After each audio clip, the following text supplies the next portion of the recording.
All right, here we are again. I got everything together. I can't remember what I said in the last video. I think I was getting ready to put the oil pan on. I'm not 100%. But anyways, I got all the rods completely torqued down to their factory torque spec. And I got the windage shield put on. And there's no torque spec on that. I actually looked because I want to make sure everything's right. And I'm big about torque specs and making sure everything is torqued down perfectly. I always torque down all my lug nuts. Some of my buddies, they don't even torque down their lug nuts. They just ugga-duggas and good to go. I'm not about that. And then the only thing I have not torqued down yet is the crank bolt, because I gotta wait until I can have some way to hold the engine from turning. So that's when I get the heads on that. So when I will do that.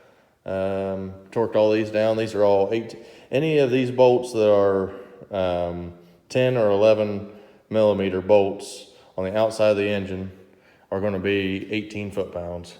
Any of the ones that might be the 10 millimeter head but are smaller diameter, which are the M6 bolts, they're going to be, I think they're at like 106 inch-pounds, basically like 8 foot-pounds. So get her hand tight and then maybe a quarter turn more and you're good. I got all the oil pan bolts on. They're all torqued down to spec. Again, I think they're 18 foot-pounds. Any of those bolts that are on the inside of the engine are 22 foot-pounds. So like all the connecting rod bolts, they're 22 foot-pounds. No, I misspoke on that. Connecting rod bolts, they are 18 foot-pounds and then 60 degrees for this one. If it's they're 50 degrees because the Gen 4 is 60 degrees. Anyways, make sure you look up your torque specs. Don't over tighten bolts or leave them loose, obviously, because you don't want oil leaking because you did not tighten a bolt. And you don't want something stripping out because you over tightened it. I painted this and I know it looks all right. It's not perfect. There's still right there. It's not perfect, whatever. I'm probably just going to get the ICT valley cover. It deletes the knock sensors out. I put them in there just to make sure that I was going to keep everything from getting any dirt inside of it, but I didn't have any way to cover up those other than a couple rags I could throw in there, but I think it'll be fine. Heads will be back in probably about 2 or maybe 3 weeks. I told the guy I wasn't in too much of a hurry for him. There's plenty of other things to do other than just the heads. I have to get a water pump as a big item. And then that valley cover tray, I don't want to put because once I get the valley cover tray and the heads on, then I'm going to want to put the intake on and mock it up. But I'd much rather just get the valley cover tray before I get the heads back. And then I gotta put the flywheel on, but that'll be after I pull the engine off the stand. And I'm probably gonna make a stand for it that'll go with the factory style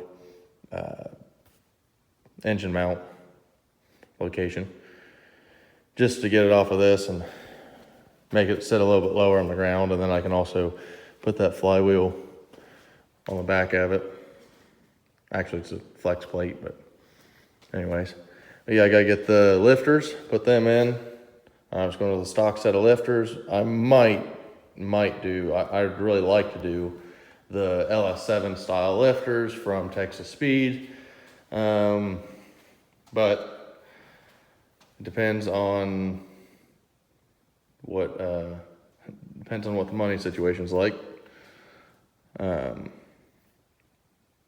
And then I also got to get a new set of lines. I have the old set of lines for the oil cooler. I don't have to run the oil cooler, but I'm wanting everything to stay as cool as possible because I am planning on street driving this. So yeah, I'm gonna have an oil cooler for the engine, the transmission, and keep it with as much. I know that's gonna be a lot of stuff up on the front, but with that Camaro, there's plenty of airflow in the front end. Then the turbos.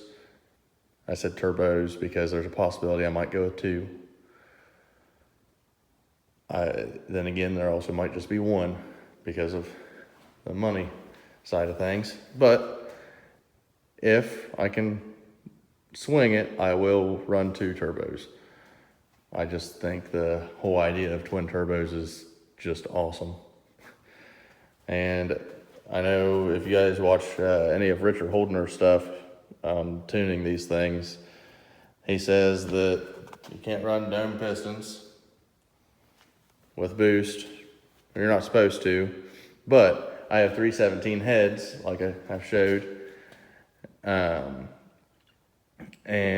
my compression ratio is going to be like 9.8 or somewhere in there to 1. So it's not like I'm running a 13-to-1 compression with a dome piston and trying to run boost. I'm running basically what most people are with dish pistons and 243 or 799 heads, even the 823 heads. And yeah, I'm still running lower. Actually, it's a lower compression ratio than them, so I should be perfectly fine. I'm just going to kind of ignore what he said. We're going to see how it goes. Oh, over here on the intake. Okay, so the cable for the throttle body mounts up to these bolts here, and then there's something that lines that has a thing right here that the lines go onto that it's disappearing. And then I just stripped this thing down. I'm going to take and shave off as much of the extra plastic and stuff on there that does not need to be on there. It's not really a weight saving thing, it's a more aesthetics thing. It looks better with it just being a plain intake. And then over here, still have those heads.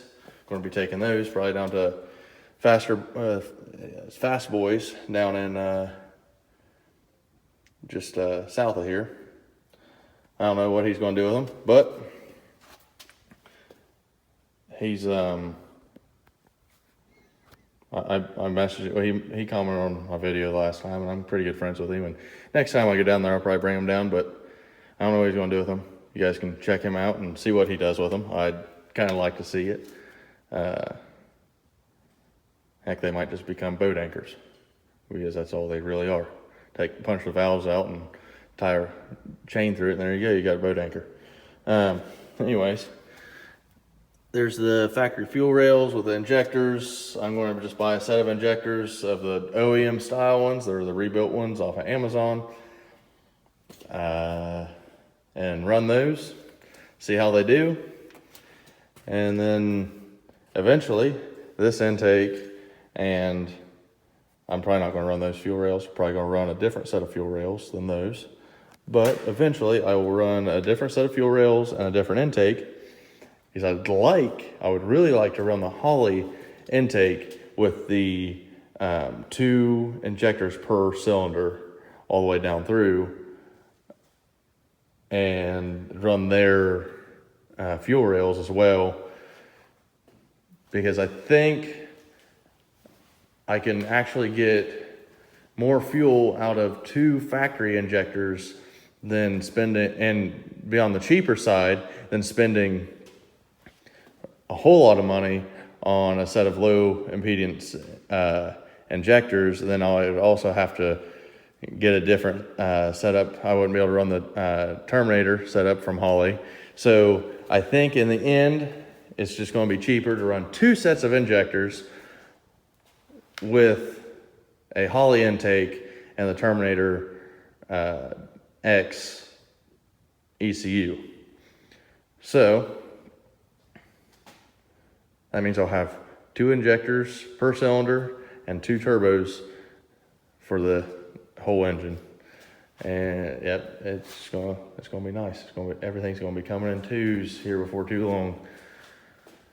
And then go ahead and go over this real quick. I'm probably going to try to get my transmission either rebuilt by a guy up in Logan, Ohio, that's used to doing like 400 turbo trans and 350 turbo trans, and just the 3-speed transmissions, GM transmissions.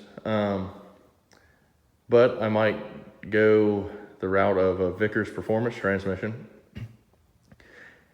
The only reason why I'm thinking more on the line of the Vickers transmission is because I've seen how well they perform. I know people that use them, and they're very trustworthy people, and for the price of the transmission and what it's rated for, you can't really go wrong. Jegs, they're wanting like $6,000 for a transmission that can hold like 1,500 horse or 1,800 horse. And these guys are not wanting anywhere near that for a transmission that they say can hold 1,200 horse. And I've seen it hold 1,200 horse for quite a long time. I've seen it hold that same amount of horsepower driving around to different import shows, and then driving to the track and racing on the street and doing all kinds of cool stuff with that transmission that I don't think the Jegs transmission will be able to hold up to. I don't think it would be able to hold up to that daily abuse that that the Vickers transmission could hold up to. So I'm not getting any kind of deal with their transmission. I'm just saying from experience of seeing what their transmissions do, that's probably who I'm going to go with instead of somebody I don't know. Now, I did take a gamble with the block, taking it to Tim Brown Racing up in Logan. He does a lot of the just the no prep stuff. He's getting more into this no prep stuff, but he has a Ford Probe. It's a full built Pro Mod drag car. If you see him at some event, it'll be the car is orange, black, and I think it's silver or white. It does not look anything like a Ford Probe, so, but you'll be able to see it. It'll say,